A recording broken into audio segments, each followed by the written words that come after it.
Assalamualaikum warahmatullahi wabarakatuh. Berjumpa lagi dengan saya dalam mata kuliah pengantar bisnis. Kali ini kita akan membahas matrik terakhir daripada model bisnis kanvas, yang dengan matrik ini berarti kita sudah pamungkas di dalam ilmu MBC ini.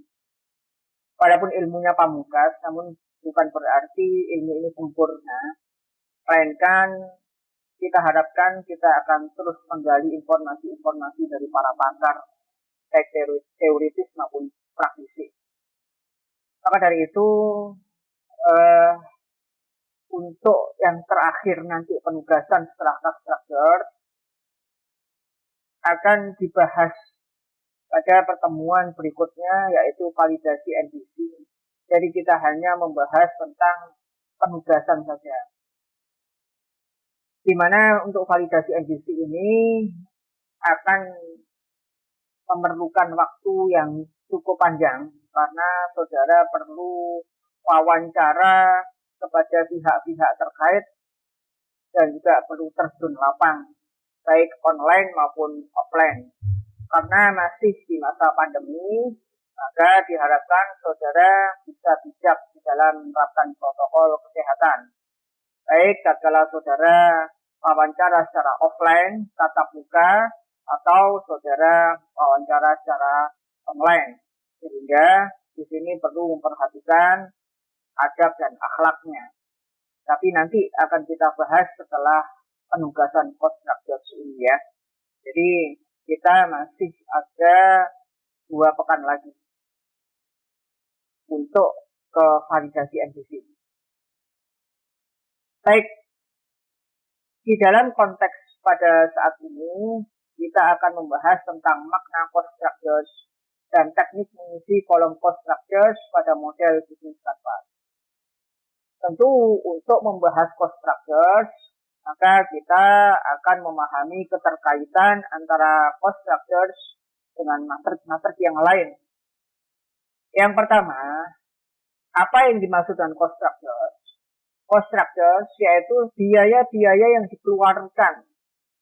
Ya, biaya-biaya yang dikeluarkan tatkala kita melakukan key activities dan partnership. Biaya yang harus dikeluarkan tatkala kita melakukan aktivitas kunci dan kerjasama. Untuk apa biaya itu dikeluarkan? Tentu biaya itu dikeluarkan untuk membentuk value proposition secara tidak langsung. Artinya adalah cost structures ini biaya yang kita keluarkan untuk beban aktivitas dan partnership yang membentuk value proposition. Tentu value proposition itu ditargetkan kepada customer segment. Kita diagram kanan sudah membahas, di sini hanya membahas tentang customer segment. Bagaimana cara mendapatkan customer segment, mengkomunikasikannya, kemudian menetapkannya sebagai pelanggan, itu sudah dibahas di matrik kanan. Maka cost structures ini adalah semua pengeluaran yang kita butuhkan untuk mendanai aktivitas dan partnership di dalam mewujudkan value proposition. Tentu tatkala kita membahas tentang cost structures, maka kita harus memahami tentang apa saja yang dimaksud dengan biaya dan jenis-jenis biaya. Menurut teori, jenis biaya itu sangat banyak. Ya, cukup banyak jenis-jenis biaya. Namun, di dalam pembahasan kita kali ini, model bisnis kanvas itu kita berpatokan kepada 2 biaya. Namun saya tambah 1 biaya lagi. Yang 2 biaya utama yang bisa ditetapkan adalah fixed cost and variable cost. Tapi saya tambah lagi adalah overhead. Adalah biaya penunjang. Karena ini adalah biasanya banyak sekali kita terapkan di dalam bisnis. Nah, untuk biaya-biaya yang lain merupakan biaya turunan dari fixed cost maupun variable cost. Nah, untuk model bisnis kanvas itu tidak merumuskan secara detail bagaimana merumuskan di dalam bisnis plan. Melainkan bisnis kanvas ini adalah cover daripada business plan, sehingga adalah singkat, padat, dan jelas. Maka nanti akan kita ajarkan bagaimana caranya untuk mengisi matriks MBC di dalam customer cost structure ini. Adapun di dalam beberapa buku maupun teori memang disebutkan bagaimana kita membangun atau menuliskan biaya-biaya itu secara detail, sehingga kita ketemu bagaimana CEP-nya berapa, ya, lalu kemudian ROE, ROA dan sebagainya itu di business plan. Ya, sekali lagi itu di business plan. Tahap pengembangan atau tahap pendalaman dari MBC. MBC ini masih cover perencanaan. Nanti kalau business plan di bidang keuangan, maka saudara harus mengestimasi biaya secara detail. Modalnya berapa, didapat dari mana. Kemudian pengeluarannya apa saja. Setelah itu saudara baru nanti akan menganalisis bagaimana revenue-nya, pendapatannya, CEP-nya berapa, dan sebagainya. Baik, kita akan fokus dahulu kepada MBC ini dan fokus kepada jenis-jenis biaya. Jenis biaya ini nantinya akan diperdalam di mikroekonomi dan juga akan diperdalam di kewirausahaan kalau ada mata kuliah kewirausahaan. Di Indosakti mungkin mata kuliah kewirausahaan akan dilebur di dalam angkatan saudara.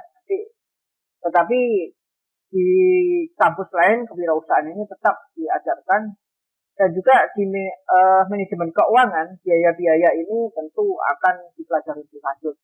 Terutama di dalam akuntansi biaya ini akan dibedah lagi lebih mendalam dan bagaimana penulisan pembukuannya dan sebagainya. Namun saat ini kita tidak membahas tentang itu semuanya. Itu akan diajarkan oleh dosen-dosen kalian di dalam menempuh mata kuliah yang tadi dimaksud. Di dalam pengantar bisnis ini, saya hanya menjelaskan pengantar saja tentang jenis-jenis biaya, yaitu fixed cost, biaya tetap, variable cost, dan overhead. Oke, fixed cost atau biaya tetap, yaitu biaya yang tidak dipengaruhi oleh jumlah produksi dan cenderung konstan. Jadi patokan tetap atau variabel itu adalah jumlah produksi terhadap biaya yang dikeluarkan.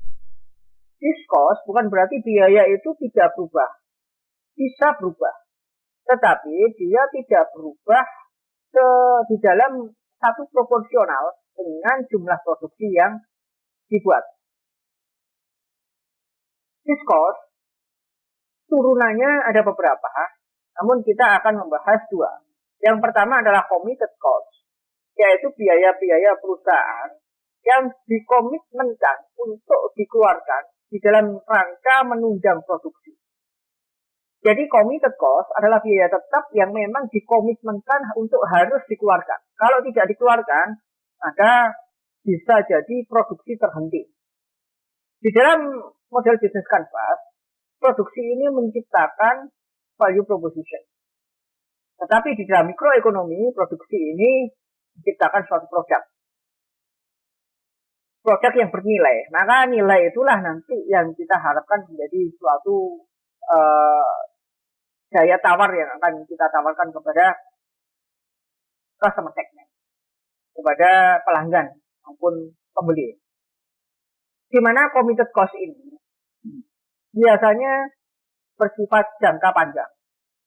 Contoh adalah sewa gedung. Kalau saudara memiliki ruko atau memiliki pabrik, di mana ruko atau pabrik itu harus sewa, maka selama saudara masih menempati ruko dan pabrik itu, saudara harus membayar sewa. Lalu kemudian pajak. Pajak ini seumur usaha saudara. Pajak ini bukan berarti tidak berubah. Pajak pasti berubah. Ya. Nanti di perpajakan akan dibahas bagaimana cara menghitung pajak. Pasti berubah. Tetapi perubahan ini tidak seiring dengan jumlah penambahan atau pengurangan unit produksi. Dan pajak ini bersifat sangat panjang, seumur hidup usaha. Kemudian asuransi.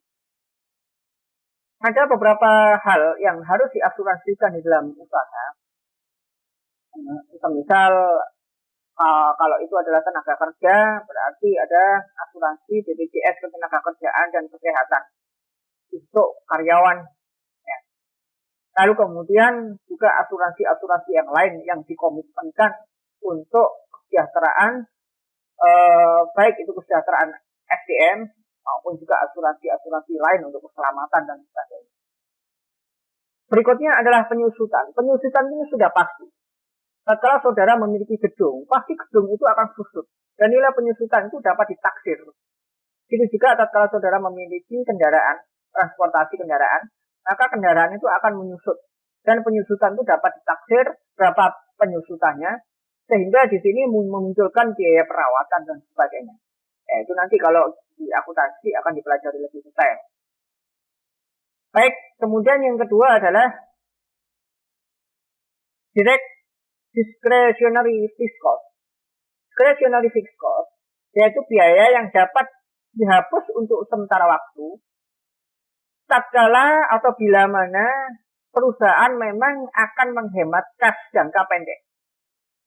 Di mana kas jangka pendek ini tidak cukup untuk membiayai berjalannya usaha, maka fixed cost ini dapat dihentikan untuk sementara waktu. Apabila tadi committed cost itu tidak bisa dihentikan, karena kalau dihentikan produksi otomatis stop. Tetapi tatkala discretionary fixed cost ini bisa dihentikan untuk sementara waktu sampai ada kelonggaran atau kelebihan modal biaya ya, ibaratnya kita bisa mendapatkan uang kembali atau perputaran kas kembali untuk dibayarkan kembali fixed cost ini. Karena fixed cost ini kenapa kok diadakan? Karena fixed cost ini sangat menunjang perusahaan untuk terus bisa berjalan. Contohnya apa? Contohnya biaya sewa iklan. Tatkala tidak ada iklan, maka produk dari perusahaan ini atau bahkan perusahaan ini tidak dikenal oleh orang atau mungkin terlupakan oleh konsumen. Oleh sebab itu, sewa iklan itu biasanya adalah untuk menunjang konsistensi ingatan atau daya ingat konsumen terhadap perusahaan kita atau produk kita. Tetapi ada kalanya tatkala perusahaan kita mengalami kekurangan kas jangka pendek, maka biaya sewa iklan ini bisa di stop sementara. Tatkala biaya iklan ini stop sementara, ya otomatis kita tidak mengiklan. Toh dampaknya tidak terlalu signifikan terhadap produksi yang kita produksi, gitu ya, terhadap produk yang kita produksi. Kemudian adalah biaya pelatihan karyawan. Ini masuk kepada discretionary fixed cost, bisa dihentikan sementara. Kemudian juga biaya kerjasama dengan partner. Tatkala memang kerjasama dengan partner itu bersifat sebagai sekunder. Contoh, di dalam perusahaan, saudara memiliki sumber daya yang bisa mengelola iklan secara mandiri misalkan. Misalkan katakanlah saudara keuangan ya atau perpajakan misalkan pajak. Di dalam menghitung pajak, saudara memiliki SDM internal yang memang mumpuni. Akan tetapi karena di dalam SDM internal itu beban kerjanya tinggi, maka sebagian dari pekerjaan SDM saudara dilimpahkan kepada partner. Tentu ini ada biaya tambahan atau biaya khusus yang diberikan pada partner. Tapi tatkala kas perusahaan ini, kas jangka pendek perusahaan ini mungkin defisit sehingga memerlukan penghematan, maka partner ini stop sementara. Oleh sebab itu, di mana tatkala sumber daya kita mumpuni, maka akan dialihkan kepada sumber daya kita sebagai penghematan. Walaupun memang konsekuensinya adalah bisa jadi ada tumpang tindih di dalam penugasan, yaitu masuk ke dalam problematika SDM. Kemudian variable cost. Nah, biaya variable cost itu adalah biaya-biaya yang berubah secara proporsional seiring dengan jumlah produksi. Di dalam model bisnis kanvas, semakin besar nilai value proposition yang ingin diraih, maka variable cost juga jumlahnya semakin besar. Tapi kalau di mikroekonomi, semakin besar unit produk yang akan kita produksi, maka variable cost ini juga akan semakin besar. Jadi, tatkala di mikroekonomi ini dinamakan sebanding atau bergerak lurus. Contoh adalah bahan baku. Misalkan saudara membuat nasi goreng, ya. Nasi goreng ini satu bungkus, ya, akan memerlukan biaya yang juga setara dengan satu bungkus itu. Tapi tatkala ada pesanan 100 bungkus, maka biaya bahan baku yang diperlukan juga meningkat. Seperti contohnya saudara membuat baju konveksi. Harga kain katakanlah, 1 kilo harga kain, misal ya, 1 kilo harga kain adalah 10.000 misal.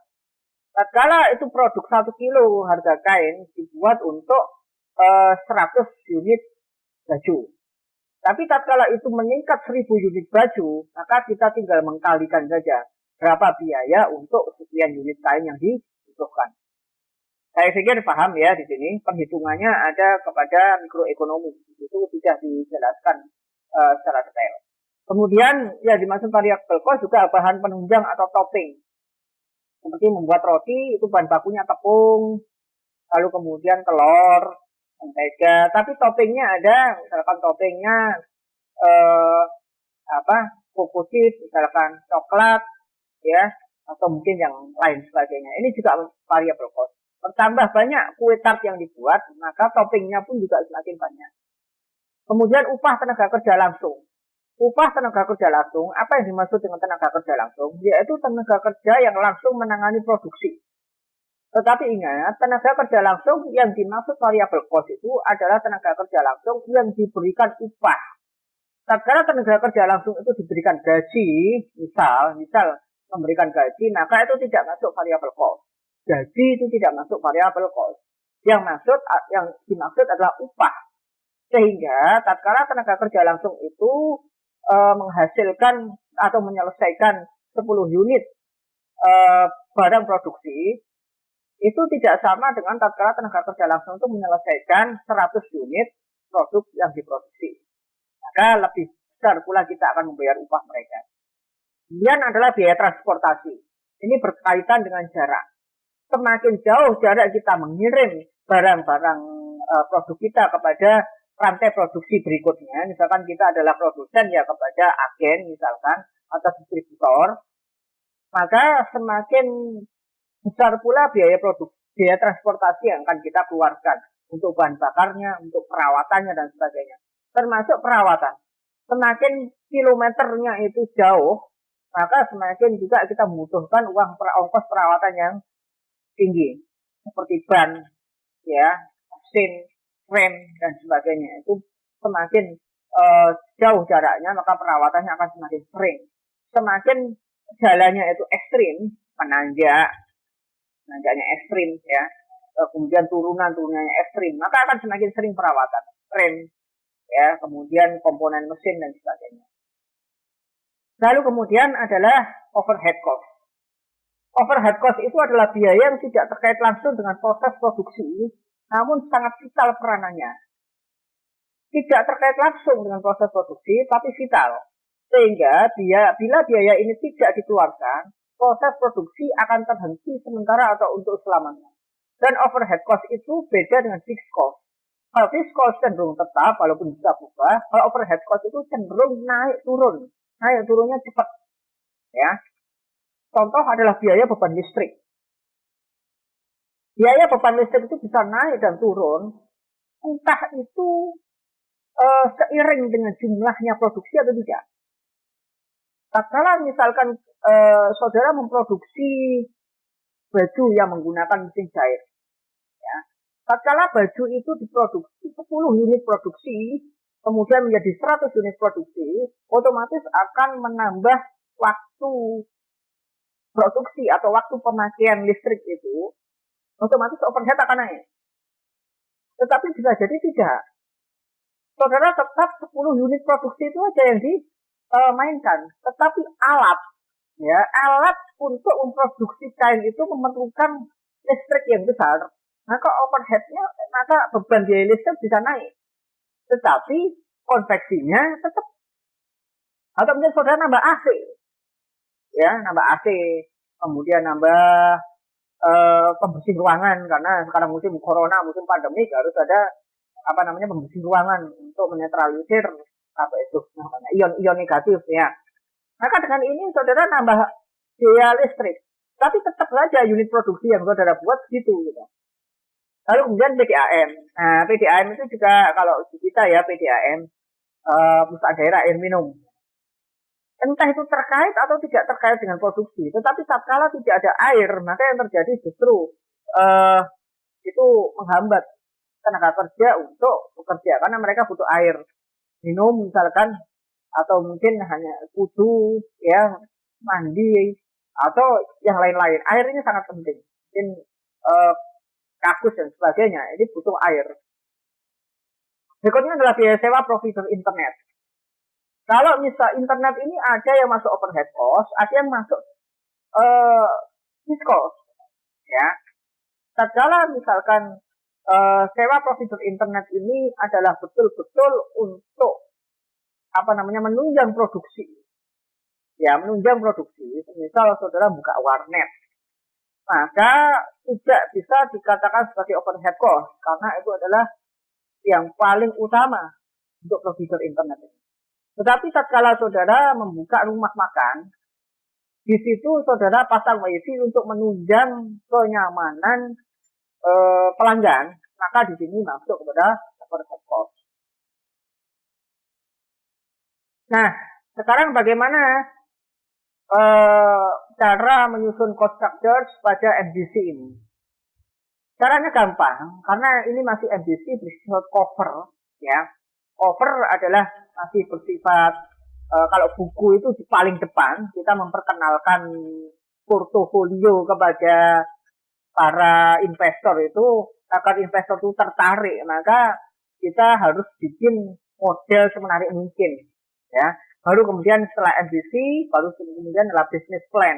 Dengan business plan itu kita mengajak investor ini agar lebih serius lagi mendalami perencanaan usaha kita. Kalau awal-awal itu tidak ada cover langsung kepada serius, maka ya tidak menarik, ya kan? Yang pertama di dalam MDC, model bisnis kanvas, cara mengisinya adalah rincilah biaya key activities-nya. Karena ini terkait dengan biaya yang dikeluarkan untuk mendanai activities di dalam menciptakan value proposition, maka saudara harus mengkaitkan cost structures ini dengan key activities. Yang kedua adalah kategorikan ke dalam jenis-jenis biaya, khususnya biaya tetap dan biaya variabel. Kalau mau ada biaya overhead, maka dipisah dengan biaya overhead. Kemudian yang ketiga, tuliskan biaya-biaya produk yang benar-benar akan digunakan untuk membangun bisnis atau mengembangkannya sesuai jadwal pengembangannya di kanvas. Misal, saudara akan membuat bisnis konveksi dan saudara itu membangun bisnis, bukan mengembangkan bisnis. Maka saudara tuliskan langkah atau step yang ingin dibangun itu apa. Tatkala bisnis konveksi itu sudah jalan dan saudara akan merevitalisasi kembali bisnis saudara menjadi lebih besar, dan saudara butuh investor agar meyakinkan investor itu, maka tulis pengembangan yang ingin dikembangkan itu apa. Jangan saudara itu ingin membangun bisnis, tetapi pengembangannya itu 100 tahun ke depan, ya. Atau 5 tahun ke depan, jangan. Ya, pengembangannya yang ditulis adalah apa yang mau saudara bangun.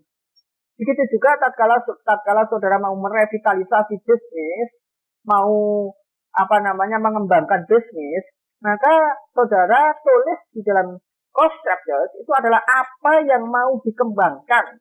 Sehingga investor itu jelas, saya mendanai saudara berdasarkan kebutuhan beban yang akan saudara keluarkan menurut aktivitas yang akan saudara lakukan untuk mengembangkan bisnis. Ini saudara akan mengembangkan apa? Itu investor jelas. Jadi untuk jangka pendek, menengah, panjang itu adalah perencanaan internal perusahaan. Tetapi yang disodorkan kepada investor itu adalah investor harus mendanai pengembangan apa. Terserah saudara. Kalau pengembangannya adalah jangka pendek, ya tuliskan rincian cost structures itu adalah jangka pendek aja yang dibutuhkan untuk pengembangan jangka pendek. Tapi tatkala saudara ingin mengembangkan di jangka menengah, ya berarti saudara harus menuliskan cost structures yang dibutuhkan di dalam pengembangan jangka menengah. semakin panjang pengembangan yang akan saudara lakukan, maka semakin padat pula, ya, semakin banyak pula cost structure yang saudara akan tulis. Maka dari itu, kalau menurut saya, untuk pengembangan usaha itu step by step. Jangan instan, jangan seperti cebol merindukan bulan. Artinya, saudara akan menuju ke lantai 2, tetapi saudara langsung ingin loncat 5 tangga, saudara akan kecapean dan tidak akan masuk ke lantai 2, apalagi lantai 10, apalagi lantai 100. Tetapi justru tatkala saudara ingin mencapai lantai 2, saudara harus tahap-tahap. Tahap lantai tangga pertama, anak tangga kedua, anak tangga ketiga. Tatkala saudara konstan, energi yang saudara keluarkan juga dapat terkontrol, maka saudara akan sampai kepada tujuan, bahkan lantai 100 sekalipun. Maka dari itu, pengembangan usaha itu jangan gerusa-gerusu. Jangan syukur babat kanan babat kiri. Tetapi saudara harus step by step, punya tujuan, punya visi. Makanya visi itu jangka panjang. Ya, visi itu jangka pendek tapi jangka panjang. Tujuannya kemana? Sehingga saudara akan step by step itu mengarah kepada satu tujuan. Begitu pula tatkala menulis cost structure, maka saudara harus step by step. Apa yang akan saudara tuliskan untuk nantinya adalah akan dijabarkan dalam business plan, di mana business plan-nya tidak terlalu banyak dan tidak terlalu besar. Sehingga pengembangan itu fokus kepada value proposition yang akan saudara buat, yang mengakibatkan si investor ini yakin, oh ini betul-betul akan dikembangkan dan pengembangan ini realistis, sehingga saya ingin membiayai saudara, dan tatkala sudah membiayai saudara, keuntungannya jelas. Dan kemudian saudara seperti pungguk merindukan bulan. Saudara ingin masih UMKM mengembangkannya sudah 5 tahun ke depan, 10 tahun ke depan. Akhirnya biaya yang dituliskan renik-renik, akhirnya biaya yang dituliskan sangat banyak. Nah, maka investor pun juga akan merasa berat. Nah, ini berat biaya yang saya keluarkan. Toh juga wujudnya belum tentu jadi, belum tentu jelas. Kemudian keuntungannya apa juga belum jelas. Ya, kemudian catatan ini adalah bagaimana NBC itu hanya dituliskan secara singkat. Untuk perhitungan sisa modal, ROA, ROE, BEP, dan ROI, return of investment, akan dibahas lebih detail pada business plan di bidang perencanaan keuangan. Begitu pula yang lain-lain, seperti customer segment, segmentasi customer, itu akan dibedah lagi pada saat business plan. Maka dari itu kemarin, untuk matrik-matrik kanan maupun matrik kiri, mulai dari customer segment sampai kemudian kemarin adalah key partnership, itu saya minta analisis. Analisis itu bukan tanpa tujuan. Analisis itu artinya adalah tatkala saudara nanti sudah masuk ke dalam tahapan business plan, analisis saudara yang dibuat pada saat MBC itu bisa saudara kembangkan lebih detail lagi dan tidak membuat lagi lebih banyak. Sehingga saudara harus mengembangkan sedikit saja. Dan saudara sudah punya petanya. Kalau bisnis kanvas itu hanya sekedar nulis-nulis saja, hanya sekedar nulis tanpa analisis, maka saudara akan bingung. Tatkala sudah masuk kepada bisnis plan, saudara akan lupa lagi. Ini saya nulis customer segment, katakanlah. Ini saya nulis mahasiswa. Ini kemudian saya menulis ibu rumah tangga. Apa ya mahasiswa itu? Dulu itu mahasiswa itu kenapa kok saya milih mahasiswa ya? Kemudian dulu itu kenapa kok saya milih ibu rumah tangga ya? Saudara akan lupa itu. Tapi kalau saudara rinci pada saat ini, oh increasing happiness-nya, ya, yang increasing happiness-nya adalah mahasiswa. Ya, lalu saudara, oh iya, yang increasing happiness itu mahasiswa, karena dia memang betul-betul ingin kesenangannya itu dituruti, itu customernya mahasiswa. Karena apa? Segmennya. Oh, ini berdasarkan segmen, katakanlah segmen demografi, katakanlah. Jadi saudara sudah punya peta. Lalu kemudian reducing pain-nya apa? Reducing pain-nya apa? Yang ada kesusahannya bisa ditutupi ibu rumah tangga. Kenapa kok ibu rumah tangga? Karena seperti ini. Berdasarkan segmentasi apa? Oh, berdasarkan segmentasi demografi juga. Jadi saudara tatkala akan mengembangkan di dalam bisnis plan, saudara sudah terpetakan. Oke, ini kemudian kita masuk ke dalam contoh analisis custom cost structures ya. Contoh analisis cost structures di kos-kosan. Ya, kemarin kos-kosan. Activitiesnya adalah cat ulang kamar bila ada penghuni kos yang keluar. Maka di sini saya bagi menjadi 3 bagian, yaitu biaya variabel, biaya tetap, dan overhead. Untuk key activities cat ulang kamar bila ada penghuni kos yang keluar, maka di sini ada 2 biaya yang dibutuhkan, yaitu biaya variabel. Biaya variabel apa saja? Yaitu cat, semen putih, kuas, pembayaran upah tukang bila memerlukan tukang. Ada cat, ada semen putih buat pelambir ya, kemudian ada kuas. Lalu kemudian biaya tetapnya apa saja? Biaya tetapnya adalah penyusutan fasilitas kamar kos. Mungkin kalau misalkan saya di situ tidak punya ember, maka di situ biaya tetapnya adalah bisa juga ember. Ya, kalau kuas itu biaya tetap atau biaya variabel, bisa jadi tetap atau variabel. Tapi saya bikin yang adalah variabel karena kuas cepat rusak. Kuas cepat rusak. Ya, khususnya kalau misalkan kamarnya besar. Tetapi boleh juga kuas bukan biaya variabel Pak, tapi biaya tetap karena kuas bisa menghemat kalau kuasnya gelindingan itu ya. Boleh. Tapi kalau kita kuasnya adalah kuas bulu itu biasanya cepat rusak. Biasanya variabel. Ya. Makin banyak yang di kamar yang diservis, kamarnya luas itu biasanya membutuhkan 2 atau 3 kuas. Belum yang bagian-bagian temboknya, tembok luarnya dan sebagainya itu untuk pembangunan pertama.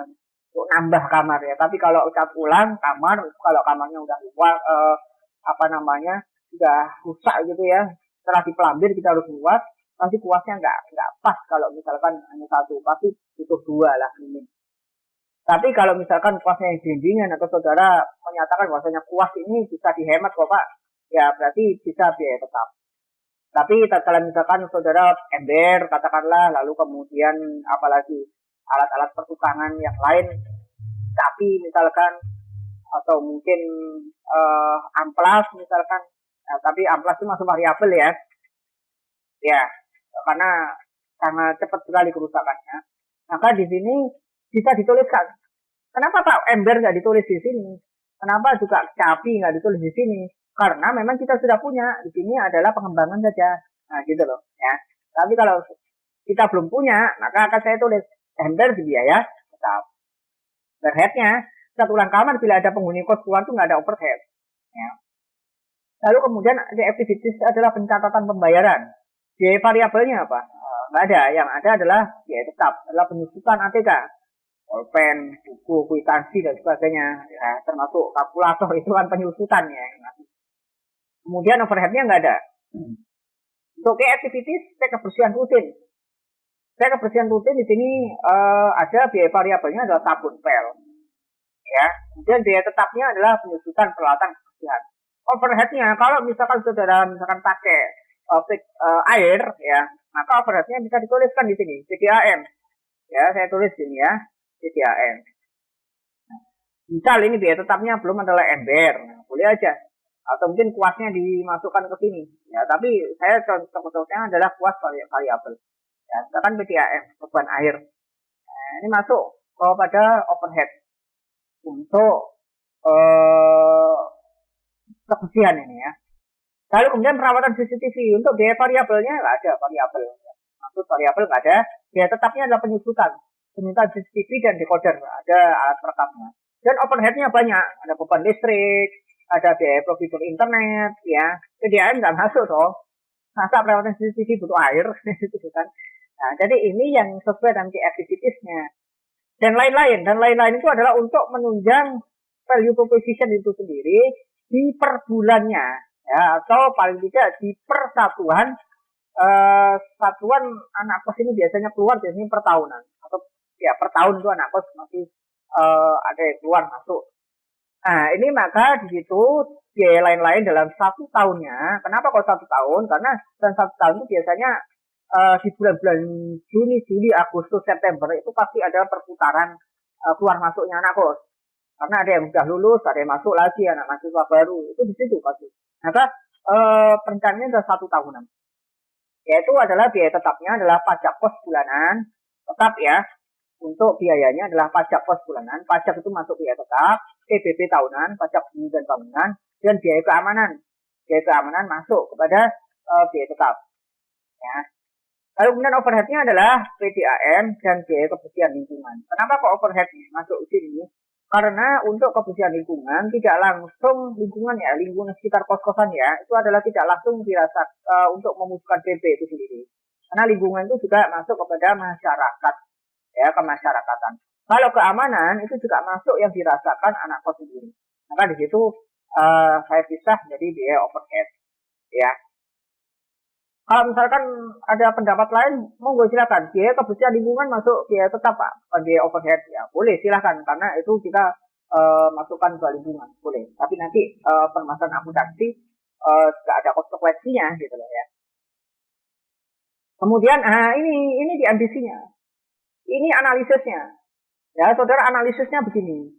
Nah, ini kan saudara nanti terpetakan. Kalau nanti membuat bisnis plan kan terpetakan. Bisnis plannya gimana ya? Nanti kita bahas modalnya berapa, dari mana saja, kemudian pengeluarannya apa saja, sisa modalnya berapa, ya. Kemudian dengan sisa modal itu BEP-nya berapa, return of investment-nya berapa gitu ya.